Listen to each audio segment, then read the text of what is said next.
Okay. As usual, I have a new what am I going to call this? Jingle Okay. for our intro. So, I'm thinking cars. Boom, boom. Or maybe it's kicks. Boom, boom. We don't know what it is, but we know that it's cars and kicks. So there you go. There you go. I can get behind that. Okay, that's pretty good. It just kind of just comes out of me sometimes, guys.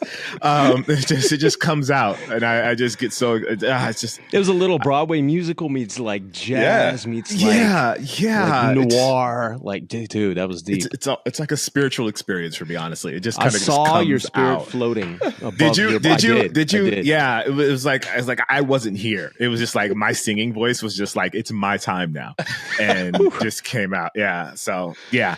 Anyway, as always, folks, welcome to the Cars and Kicks podcast. I am Jacques Slade.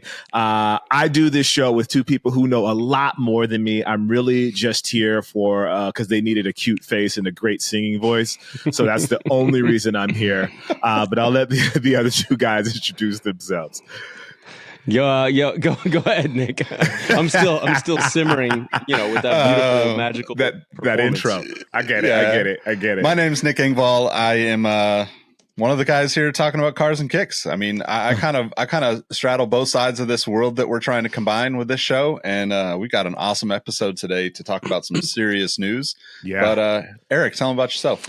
Yeah, my name is Erik Valdez, and I'm here. I'm kind of like the resident car expert here. Jacques is like Mr. Sneaker, knows pretty much everything. Nick actually knows a ton about sneakers and quite a bit about cars, so he's probably the more well-rounded version of he's like the two of us combined. That's his superpower. So yeah, we're well, the three of us combined create Cars and Kicks. Cars and Kicks. So welcome to the show, everyone. So this week, some news came out. If you're listening to this later down the line, this week is July 2024, July 16th, 2024. Nike filed a suit against a customizer that is pretty big in our community. His name is Shoe Surgeon, also known as Dominic Chambroni, which is his actual real name, for $60 million. And the suit alleges that Dom and his partner Dallas created a quote unquote counterfeit Nike empire, which is a very interesting way to phrase things. We've all had privy to the suit. We'll link to it in the show notes if you want to find out more, if you want to read the suit yourself. But it's very interesting. One, there's a lot of lawyer shade thrown throughout the document, which is just kind of what lawyers do in these suits. It's like very lawyer speak, but they're like super throwing shade at everything, which is very funny to me all the time when you see stuff like this. But this came as a complete shock to the sneaker community. Well, I shouldn't say that. It's not a complete shock to the sneaker community because people have been wondering if it was going to happen in the past. Just to give you guys a little context, Nike has sued a bunch of customizers and I would say counterfeit sneaker makers in like the traditional sense of the word counterfeit. And we were always wondering if Dom or Shoe Surgeon if they were going to be on that list as well. And, from my perspective, they do things a little differently. And we're going to get into that a lot with Eric and Nick because they have some insight into the car world, because that's kind of how I saw what Dom was doing. But Nike obviously saw that in a totally different way. So I guess I'll just kick it off. Let's just get really your opinions between you two. Like, what do you guys think about this suit? And I guess really, do you think it's justified from Nike? Man, I got some strong opinions here. You mind if I jump in, Nick? Yes, please. Go for it. Yep. So look, going to use the language that you were mentioning, well, you're just using the lawyer's language, et cetera, but to call Dom in Dallas and the Shoe Surgeon operation counterfeit is a massive stretch, in my opinion. I mean, look, both worlds that we're talking about here, cars and kicks, are the whole reason that we started this is because those are forms of self-expression, right? They go beyond function. It's not just the vehicle that gets you from here to there, or the things you throw on your feet to, protect them while you're walking through the desert or whatever. It's a form of expression. And the shoe surgeon, not once, I've followed their stuff for a long time. I'm a big fan. Not once were they pitching their shoes as, Nike products. Yes, they're taking that silhouette, they're taking those, that sole, that midsole, that whatever, and they're Frankensteining, for lack of a better term, what their creative vision is, or what their client's creative vision is, and they're bringing it to reality.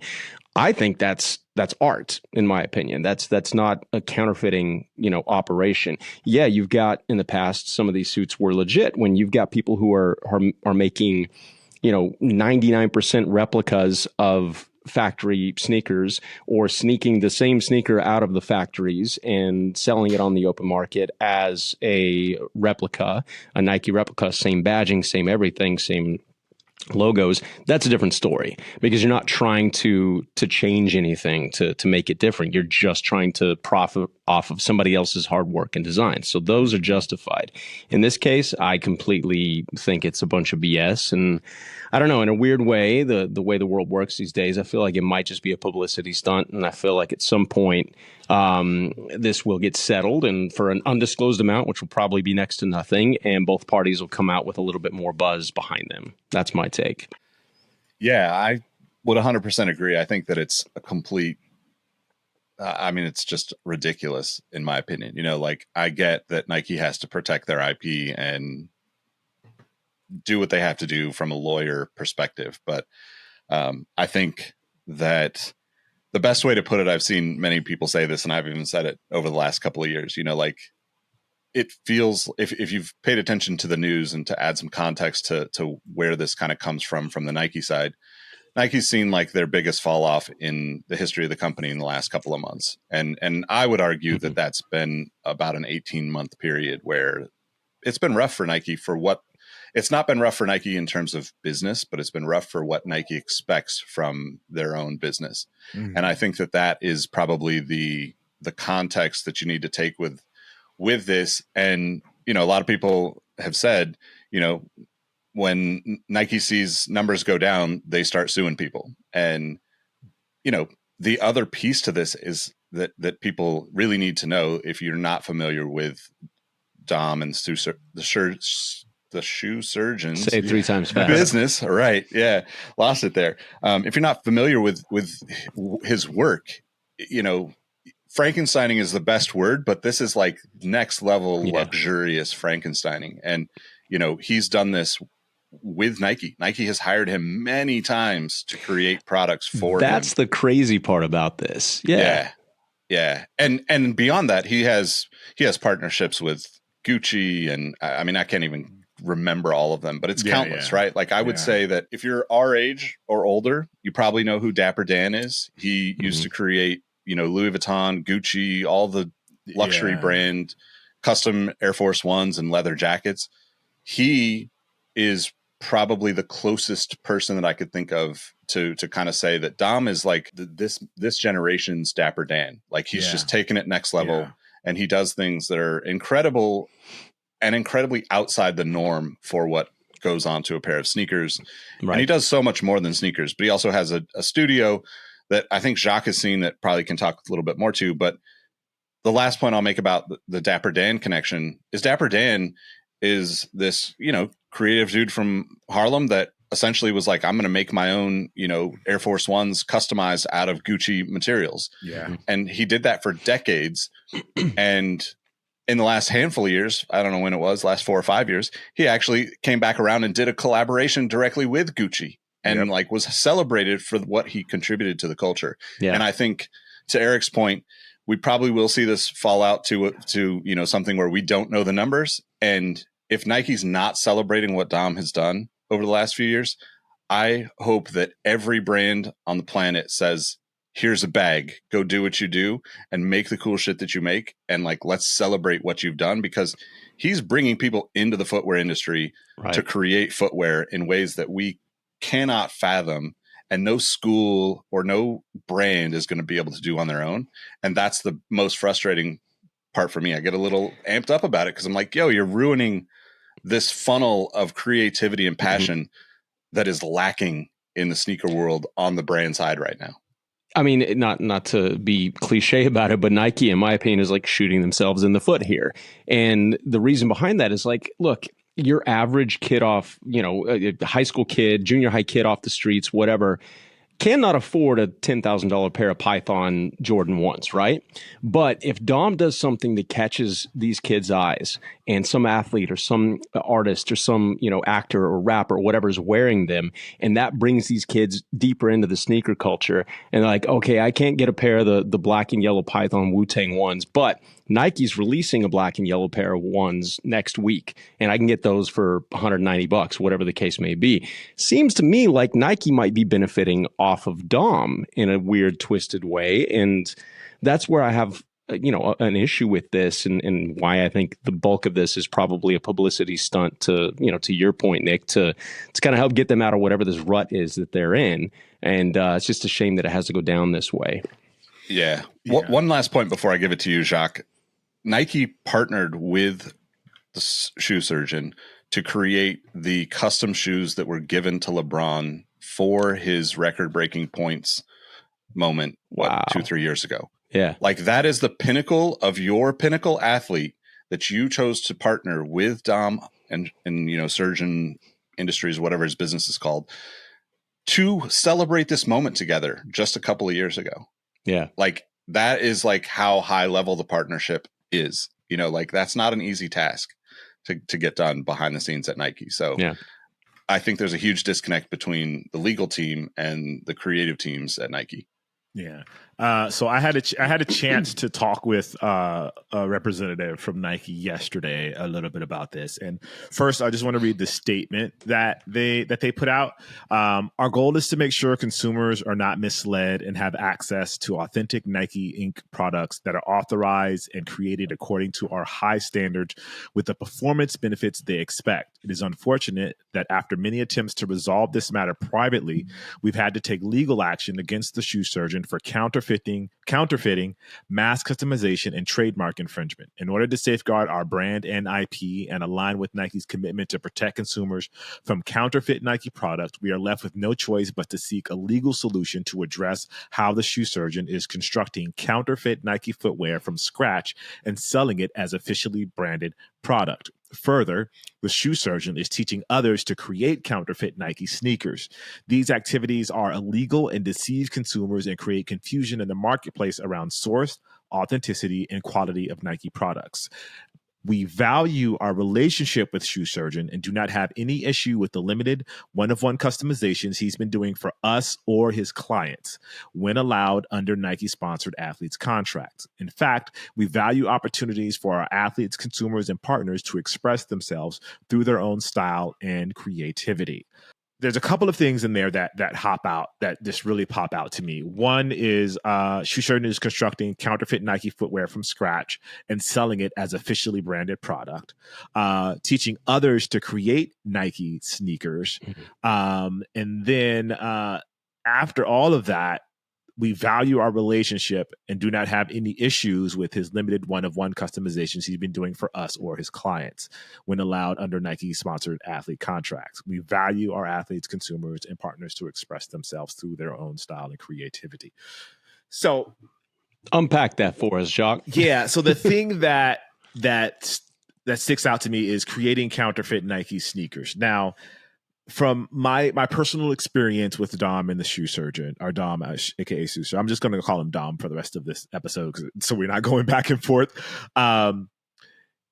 Is, I guess, I'm trying to think the definition of counterfeit sneakers. When I think of counterfeit sneakers, I think of sneakers that are like you've seen some of the Instagram people where they make sneakers and instead of a Nike swoosh, they have a lightning bolt or they have a flower or whatever it is. They just make a Jordan 1, but then they paste on whatever it is, but none of it's Nike products, so to speak. With Dom, everything is sourced from a Nike shoe. So he starts with a Nike shoe.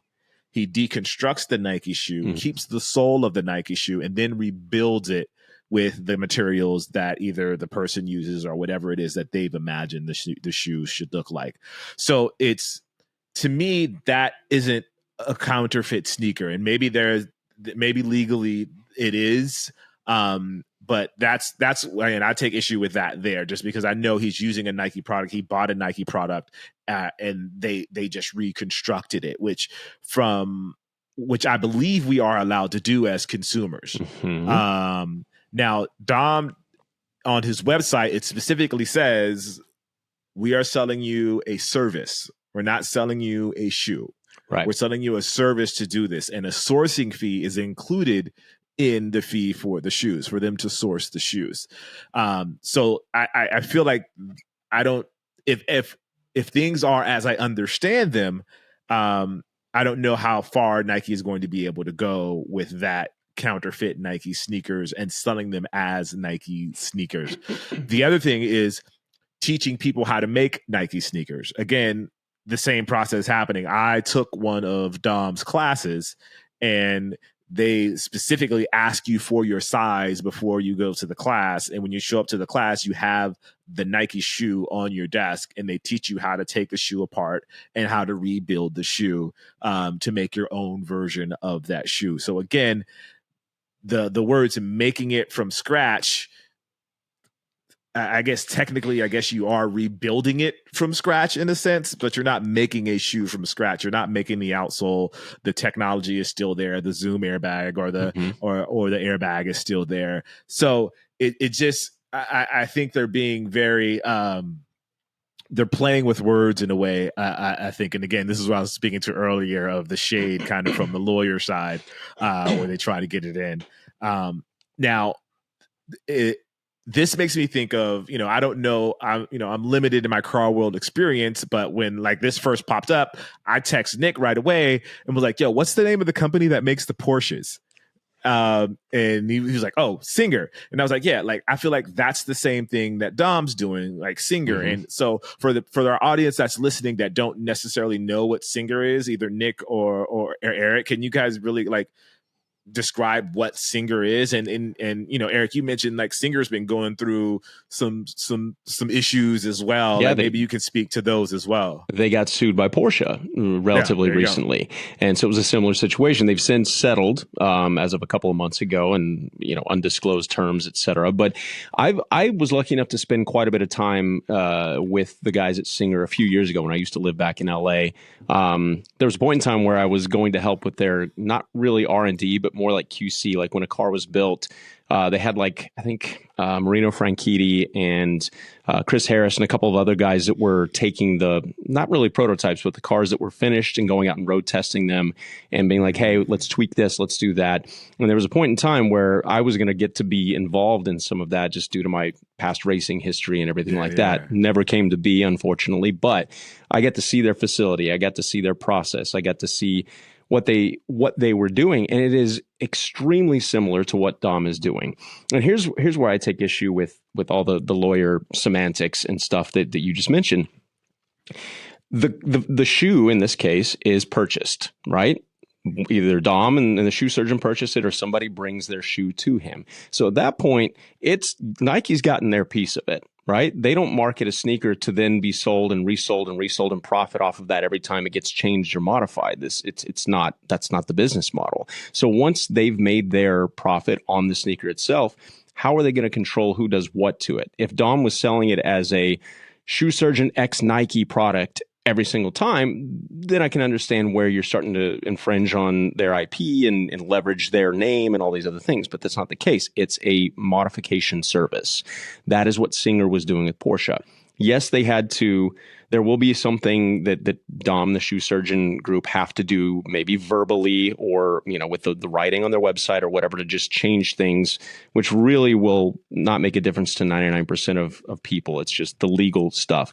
Singer had to start putting reimagined on the back of their 911. It couldn't have a Porsche badge. It would be reimagined by Singer, right? That had to be the thing, because technically Porsche didn't want people, which I don't know how they would confuse it, thinking that, oh, that's a Porsche, and then go to a Porsche dealership and be like, hey, can I get one of these, and show a picture? Like, you'd have to be really ignorant to do that. And either way, At that point, Porsche could be like, well, we can't do that, but we can sell you the car to then go do that with, right? Because that's what Singer was doing, is taking donor cars, Porsches that had already been sold years and years ago. They were using 964s primarily. I think they're doing some 993 stuff now, but they were using, 25-year-old, 30-year-old almost at this point, Porsches that had long been sold, and Porsche had made their money off of that, and however much money they made over service over the years. And so it's just an old car that's being reimagined at this point. And to kind of stifle the creativity of people like that, or Dom, or, it's almost like these big corporations feel like if it doesn't immediately benefit them, like they said in the statement there, they're happy to work with Dom on official projects, and all these other things. Cool, but you're going to stifle every other creativity. I mean, or bit of creativity. It really rubs me the wrong way, if you can't tell, because I'm rambling a bit. But yeah, I mean, Nick, you chime in on that part of it, because both the sneaker and the car world pretty well. I mean, I think it's like that old proverb, what is it? Give a man a fish and he eats for a day. Teach a man to fish and he gets sued by a big corporation. That's like the new American way or something. That's exactly how that quote goes. You're right. That's yeah. funny. I mean, it's just crazy to me, like just thinking about both sides of this, right? Because again, like the partnership between Nike and Dom is so high level that it just looks like you're being petty for every consumer that follows Dom. Million plus probably. I don't know what his social following is, but he's very successful. Everyone's going to think, well, why is Nike being jerks about this? Like, that's the first thought that they're going to have. They're not going to think, oh yeah, Dom's been selling fakes, right? To Jacques' point, we've all seen what happens. And to your point, Eric, about like changing things on the website. I was looking at his website yesterday, and it says right, every shoe that he redoes is, you're paying for a commission, right? You're paying for the service. I don't see how that, I mean, it will be wild to me if this lawsuit doesn't just get like minimized to almost nothing, like you said. But I think the other thing, like on the car side with the Porsche stuff, what stops Singer from building an entire car and just leaving a place for a badge? People know what a Porsche is, but like if you want a Porsche badge on it, then okay, cool. They're going to do it anyway. And I think that's such a weird, it's not surprising that lawsuit also kind of fizzled out in whatever way that it did. Because, Singer has, I would say Singer and Gunther Works and a handful of others have really kind of like brought new energy for a different type of customer to the Porsche brand. Like Porsche is obviously a very high level brand, but it's a purist brand first and foremost. And I think that Singer, as much as I do still believe that they are purists behind the scenes and like have, like do things for the love of it, I think that just by nature of the level of detail that they go into on their builds, they're selling to people that are definitely not purists. They're selling to people that just have a boatload of money. And there's nothing wrong with that. Like they make beautiful cars, but that's also exactly what Dom does. I have 1,000, 1,500 pairs of sneakers, right, and I've never spent more than like $400 or $500 on a pair of shoes. Yeah. I love some of the stuff that Dom does. Would I buy a pair? Probably not. Like if I was there in person and I got to sit with him and talk with him and interview him. I mean, I know he's from NorCal, so he's probably a Giants fan originally. So like, like there might be a connection. And like, next thing you know, I've got like a beautiful black and orange Air Jordan 1, right? Snakeskin croc, all that. But I digress. I think it's so hard to understand the corporate approach, and which is the thing that I texted Jacques yesterday when we spoke about it a little bit. For me, being on the marketing side and creative sides of all these companies that I've worked for over the past, 18 years in sneakers, it's probably more likely that the legal team did not talk to anybody on the creative side of things until this had already started, wheels in motion type of situation. Like I've been with companies that are, maybe not as big as Nike, but like massive companies, and also with startups. And there's never real connection between those two teams. The legal team is tasked with keeping the brand protected. The creative team is tasked with finding the coolest people on the planet and working with them and doing the cool shit that inspires people to be a part of the brand. Those two things run in completely different lanes 99.9% of the time. And I think that's probably where this all stems from. And hopefully it, gets to a point where, Dom can just move on with things and, get back to doing what he does, because it's inspiring. Okay, I'm gonna throw a little wrinkle in here. So I noticed on the Singer website, they have a statement that says Singer is not sponsored, associated, approved, endorsed, nor in any way affiliated with Porsche Cars North America Inc. or DRINGHCF Porsche AGDR blah blah blah blah blah. Porsche is the owner of numerous trademarks, both registered and unregistered, including without limitation the Porsche crest, Porsche and the model numbers and names in the distinctive shape of the Porsche automobile, such as the federally registered 911 automobile. Any mention of Porsche Cars North America Inc. or DRINHCF Porsche AG trademark names or other marks is for purpose of reference only. Does Singer do these cars in multiples, or are they all one-offs? They're complete. It's very much like Dom does. They are completely customized commissions. That's what they call them. They don't even say, like, early on, and I don't know if they're still doing this, but early on, you would get, like, one was called the Phoenix commission because it was going to a client in Phoenix. One was called the, whatever commission, whatever, like, nickname they gave it. And that's before they were doing bigger volume. They're still a very low volume, high quality, high production value company. But that's what they used to call them. It was never like, oh, this is the Porsche 964 that we did this and this and this too. No, it was a Singer Montana commission, a Singer Phoenix commission. They never presented it as though it was a Porsche product. Everybody knew that that's what they were starting with, but I think that's what's going to ultimately come out of this is language on a website like you just read that's going to have to go on the front splash page of the shoe surgeon, and everybody will kind of be okay at that point. And the interesting thing is too, like with Singer, kind of like you mentioned with Dom doing official collabs and stuff, Porsche, the Team Jota commissioned Singer to do their livery for their Le Mans Porsche 963 in conjunction with Tom Brady, of all people. Like, we live in a world where big names and big creativity all come together with big corporations to create the cool. That's what it is. It's marketing 101, And if you're going to start stifling people for changing up something that maybe you should have thought of internally a long time ago, like why, if Nike's so, and don't get me wrong, I love Nike. I'm really bashing them here a little bit. It's a point of contention with me. It's my favorite shoe company and always has been. But if you really wanted to go after whatever market Dom and them are cornering, then have a bespoke Nike collection and have a service where you can go to Nike directly and have them commission something for you. Porsche did kind of take a little bit of that out of a playbook. And I don't know if it was officially inspired by Singer and Gunther Works and all these other, successful kind of modifiers per se. But, Porsche now offers a full-on restoration program officially licensed through Porsche. So let's say you've got a retro 964 and your options are, I want to modify it heavily. I'm going to send it to Singer, or I've got a 993. I'm going to send it to Gunther Works, or I've got a 356. I'm going to have, just Rod Emery go do this beautiful 356. He's another amazing, artisan, for lack of a better term.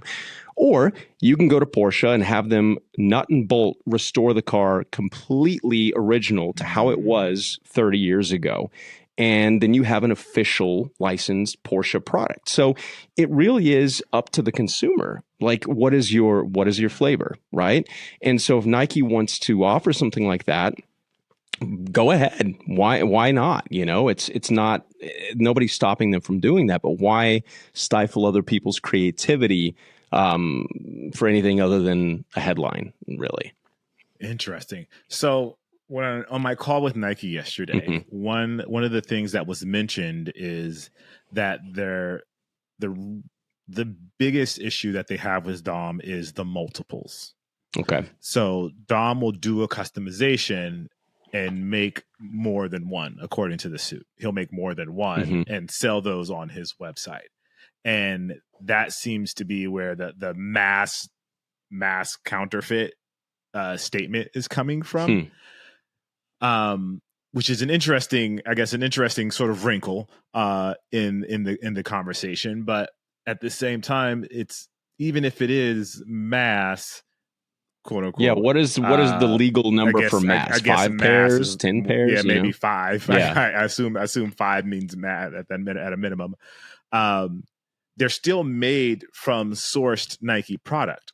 So whether he's selling 10,000 of them or he's selling 2 of them, they've already bought the Nike product and they just made it to look like a different shoe. Right. It's almost like if Singer bought 100 Porsches and we're going to do like the Singer collection of these modified Porsches, is that allowed? I guess that's the bigger question is does that make things more difficult? Nick is chomping at the bit.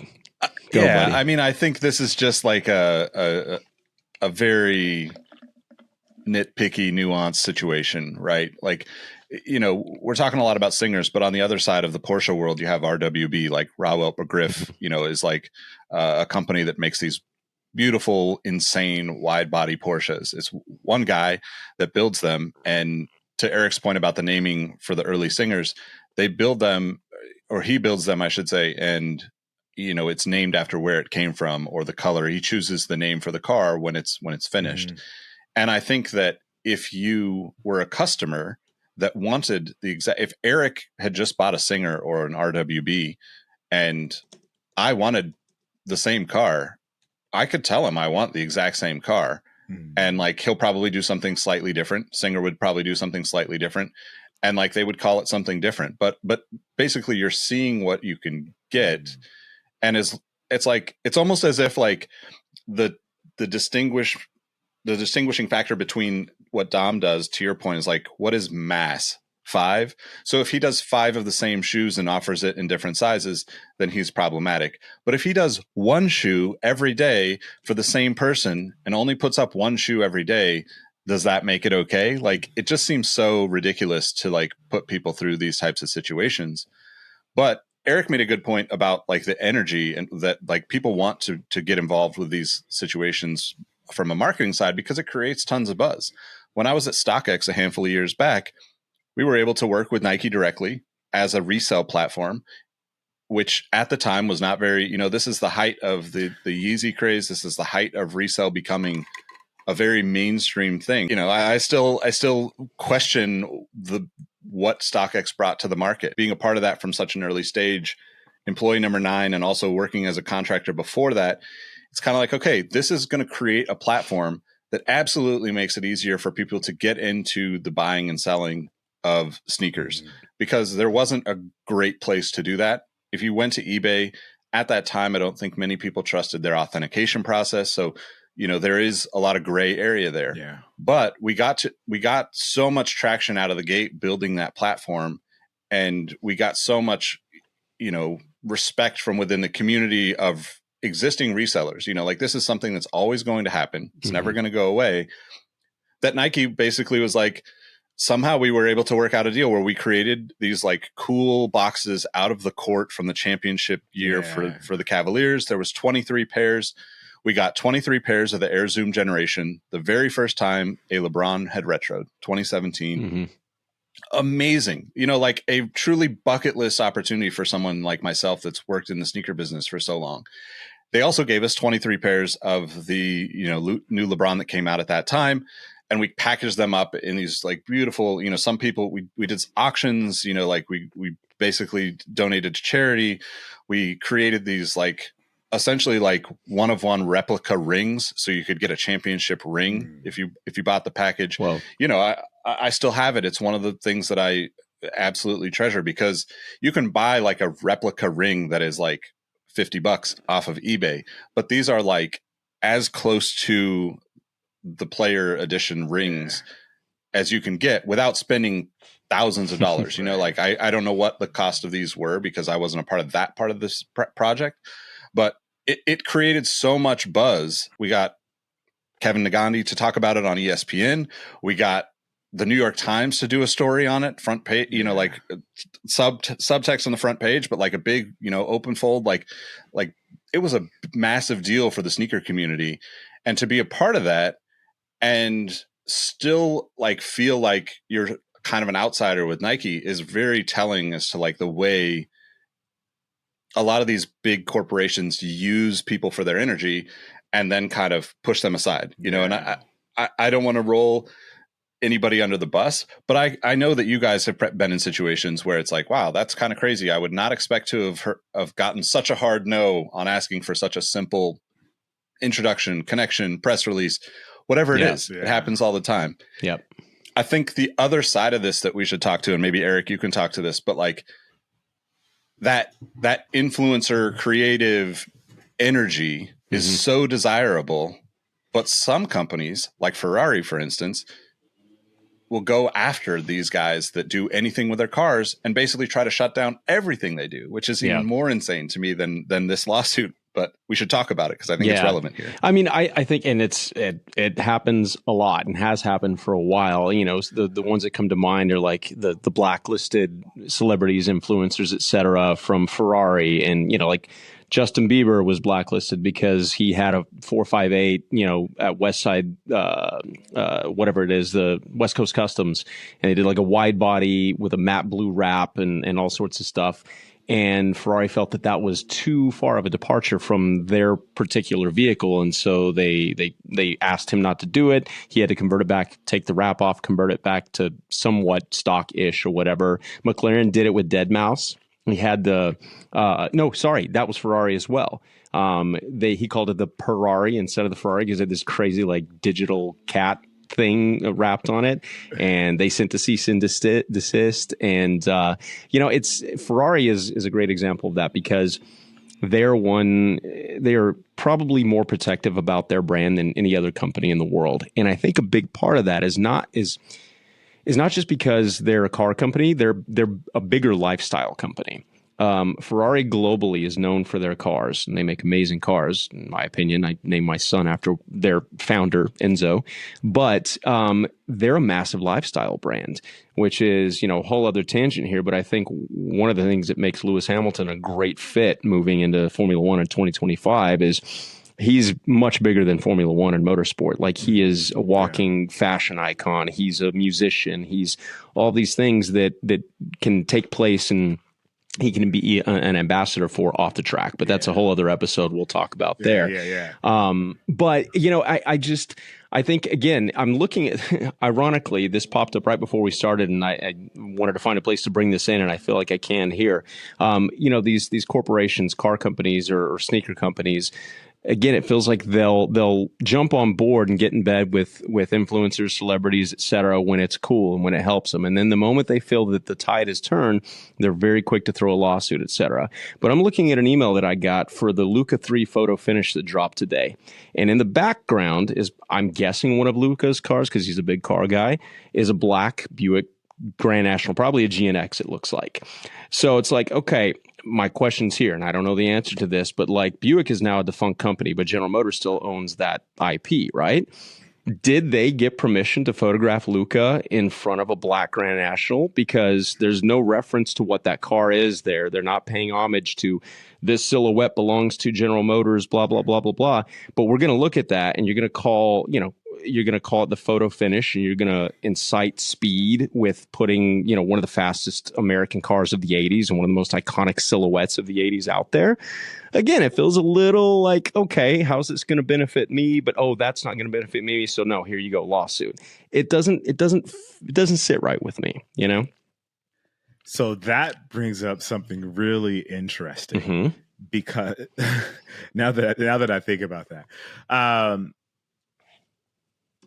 like a reason why a lot of people go to Dom is because he's able to put together IP that necessarily Nike couldn't do on their own. They couldn't do as a custom sneaker. Like, if you want a Louis Vuitton sneaker, a Louis Vuitton Jordan 1, Dom could get you a Nike shoe, get the Nike, the Louis Vuitton purse, a Louis Vuitton bag, and convert that into the panel so they can make the Jordan 1. Now, Nike and other brands as well, they do these homages to sneakers like kind of under the table because they can't necessarily get approval. So they'll do a colorway that looks very much like a Gucci colorway, but it won't technically be Gucci. It's just slightly different, but it looks very close to it. So for them to take issue with some of this stuff is a little bit hypocritical. And now that like thinking of it through that lens, like right next to Nick is like, yes, I know exactly what you're talking about. Oh, I got some good stuff for you. Oh man. So I think we should probably talk about Nike SB Dunks, right?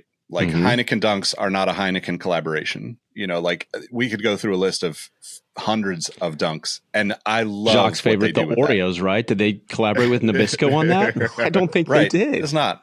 So I pulled this shoe out to show you guys too. This is a shoe from 2013. It's obviously, you know, Reebok Eric's pump. looking at this and going, it's a Ferrari. Right? Yeah. Like this is a Ferrari F1 pack. It's carbon fiber. Yep. You know, like upper. This is just an F1 pack. It's very generic. 2013 came with a couple other colorways, which I'll show, you know, in the video. But this colorway is not a collaboration between Reebok and so the Reebok Pump Fury and Ferrari, right? Like they didn't have a deal with Ferrari at that time. At that time, the only deal that Ferrari had with a footwear company was with Puma, and they only made basically like Speed Cats, you know, like, which is a shoe that's retroing right now, crazily enough. Yeah. That is also the other workaround that all these brands do. Like, I don't fault the sneaker brands for doing that in any way, shape, or form, because I have so many things that I'm passionate about that I would love to create colorways and storylines and be like, hey, the person that sees this, you know, is going to recognize it and be like, oh my God, that shoe is because he's wearing that other t-shirt that, you know, whatever it is. Like that happens all the time. That's the way people think. They want to combine their passions. We have a Cars and Kicks podcast because we all love these two things that don't, they mesh, but they haven't enough for us. So we're like, let's put these more together. Yeah. I think that's the craziest part about it is like, you have this, there's so many unspoken things that happen. And then it's all of a sudden like, oh, now there's a lawsuit. And that's what brings a bunch more attention to it. And I think like the other part of that, you know, that I wanted to like kind of talk about is this happens way outside of Cars and Kicks. This happens in so many different worlds where, to your point, you know, like Nabisco Oreos never happened. But Dom has made Pizza Hut trainers for Pizza Hut, you know, or I forget the model. The Pie Tops. Yeah, like the Pie Tops, right? I have a friend that does, you know, Blake, that does a podcast called The Deep Track. He talks about watches and connects a lot of stories that, you know, he's a big sneaker guy, big into cars. We'll eventually have him on the podcast, I'm sure. But he recently talked to George Bamford. So if you don't know, Bamford Watches for years just did really high-end custom watches. And eventually they got to the point where, you know, I think Tag or Zenith hired them to like actually create collaborative watches. So like it's the same situation in a different world. And I'm sure like these are just the worlds that I pay attention to, but I'm sure this exact same thing happens on so many different levels across the world that why are we still like, I just like, I think my knee jerk reaction to this whole lawsuit is like, why are we still doing this? You know, like it's one thing if like, if Dom sneakers are sitting in a Foot Locker or a Finish Line and people are buying them. It's completely different if he's selling on his website and has built a successful business. I feel like you're just a hater at this point if you're suing somebody that's done that. Yeah, I think part of it it's a successful business. Obviously, Dom has grown exponentially, and like he has a massive operation. But that also comes with, you know, him being the number one guy in the space. Like he can't do it. There's no way he could do what he's doing and do it all on his own. Like he has designers that are working with people, like people calling him that are getting these commissions. Like he can't design every one of those shoes on his own. He has a whole team that's helping put that stuff together and people helping to craft the shoes and things. Like it's just impossible for him to do all of those things on his own.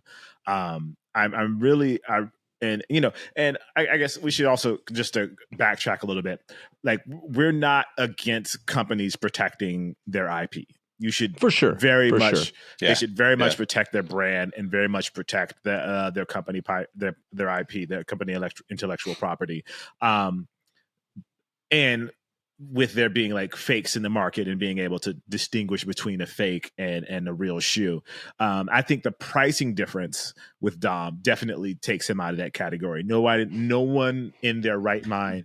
Let me see. I'm just going to go to they're Dom's not website cross shopping. What are the shoes? They're not cross shopping. Jordan No one's going to Adidas looking for a shoe surgeon made Samba that's $2,000. Right. No one's buying a pair of Sambas for $2,000, or no one's buying a Jordan 1. Where's this Jordan? He has these Jordan 1s that he's made. Or maybe he doesn't. Actually, he might have taken them all down off his website now just because of everything that's going on. But there's no way like they're buying these shoes at those prices. Like these shoes are $2,000, $3,000, $4,000, $5,000, sometimes $10,000. Yeah. There's no way that they're mistaking that with Nike's product. I think so. Yeah, go ahead. I 100% agree, and I think that the issue with this to me at like the lowest level is Nike taking offense to the timing of when they're doing this. Right, like you wait until somebody gets to a certain level of success. We just recently saw it in the sneaker world. Nike sued Bape in 2023 over. I was going to throw that in there. Yeah, you know, like I mean, Bape has been basically like they literally were called the original fake by Cause. Like that whole thing started in, I don't know when they first used that terminology, but his brand was original fake, basically pointing to making fun of the whole situation. Mm-hmm. But Bape started in what, 90 in the late 90s or like probably 99 if I remember right. 23 years.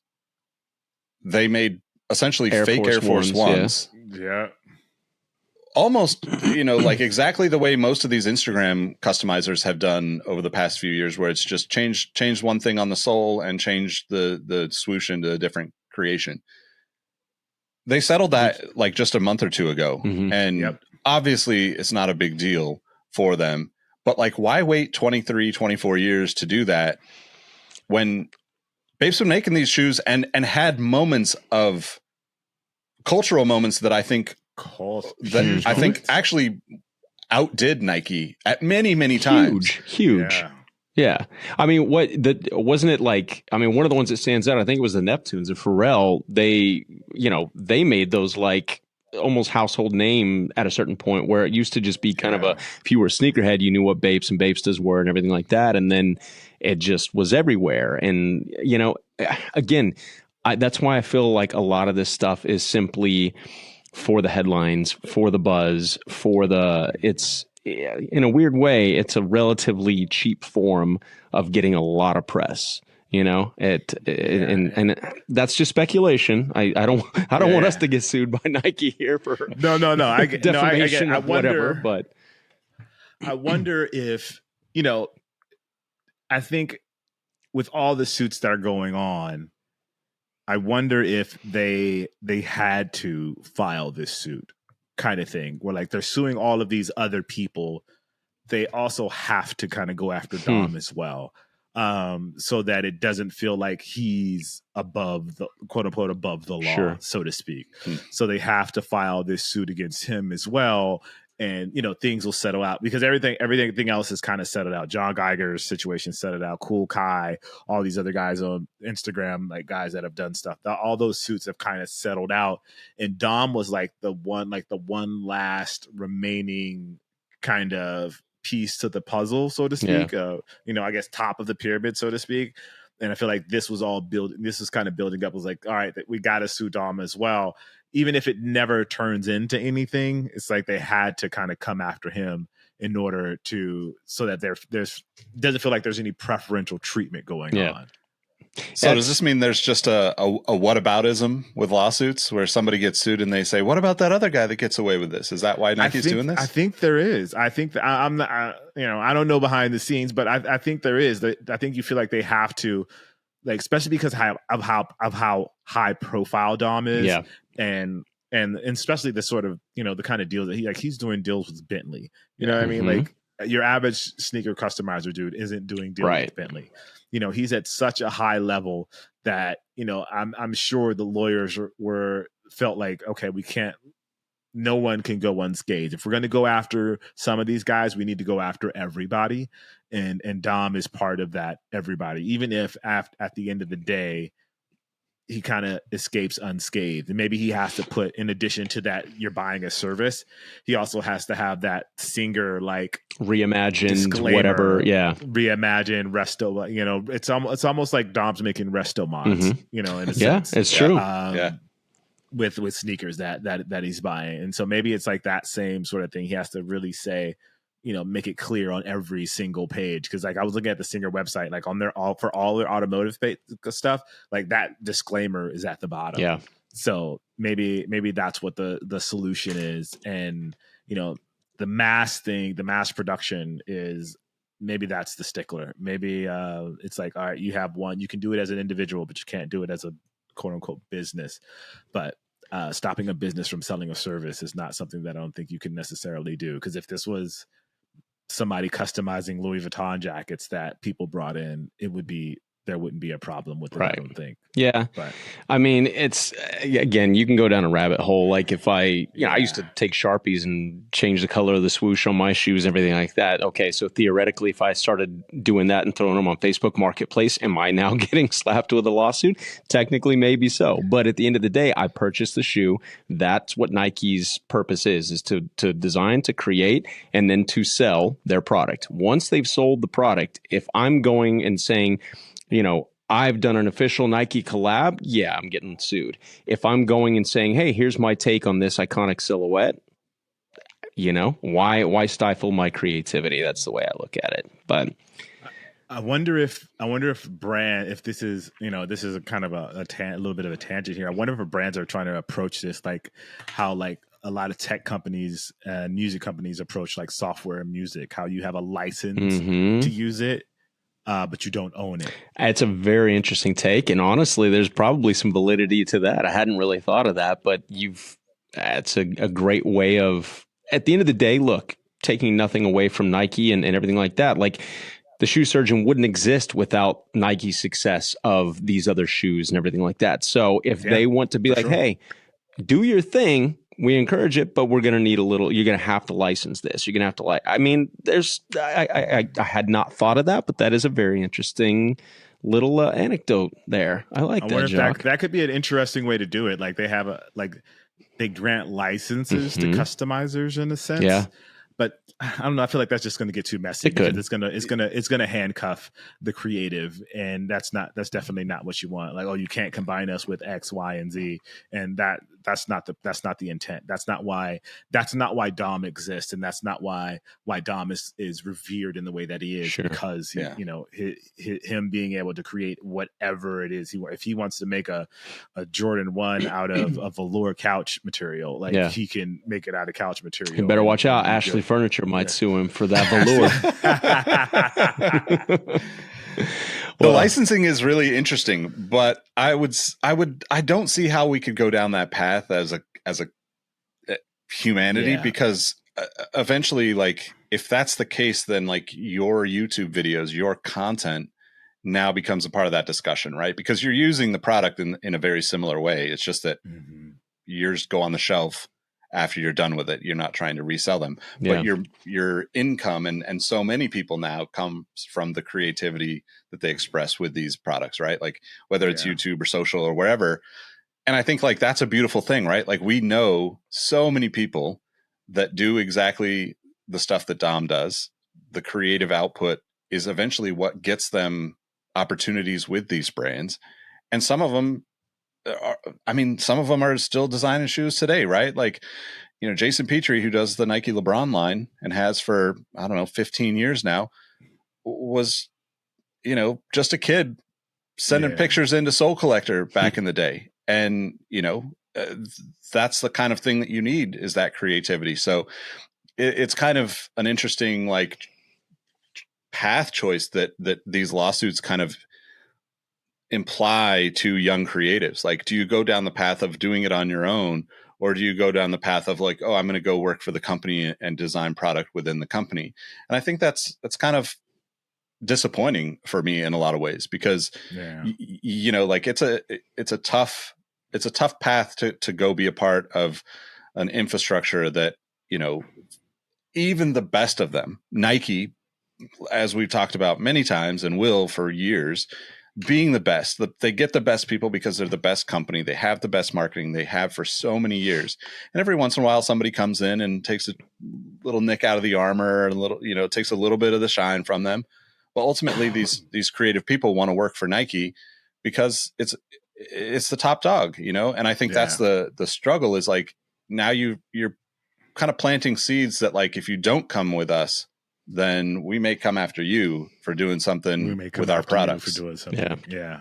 Well, Anyway, this is a good sample of what y'all can expect on Cars and Kicks. Lots of deep dives into the culture, the products, the everything. So I like this episode. This was fun. Yeah, this is great. Yeah. And I feel like we have a lot more to talk about. So thank you guys for listening. We want to hear from you. What do you think about this suit between Nike and Dom? And if you're a car guy, what do you think about the Singer situation? Or well, I guess the Singer's kind of out of it now. Or if you're a watch guy, the Bamford watches situation. Kind of let us know your perspective on these things. And if you're a lawyer, anything said in this podcast we will not be held liable for, right. And this is all opinion based, and we want to make sure that we love all the things that we mentioned. This is strictly our take. This is strictly our take. These are hot takes, lawyers, not fact. Please do not use this in a court of law. But we appreciate you guys. Let us know in the comments what you think about the podcast. Let us know what you think about the situation. Hearing from you always makes this show so much better. With you guys and your input, you help feed us and give us things to talk about. And really, you can maybe change our minds and change our perspective on a couple things. There you go. Leave us some comments and let us know. You can find us online. Nick, what are the handles? Because I'm going to mess this up again. Cars X Kicks Show on Instagram. Cars X Kicks everywhere else. One link in the description will get you to all of that in our personal accounts. So there you go. There you go. See, that's not why I'm here. He's the professional. The singing voice. Pretty face and the singing voice. It's the only reason I'm here. All right, everybody. Thanks for watching. I'm Jacques Slade. I'm Erik Valdez. Nick Engvall. Catch you next time. We'll see y'all. See you next time. Peace.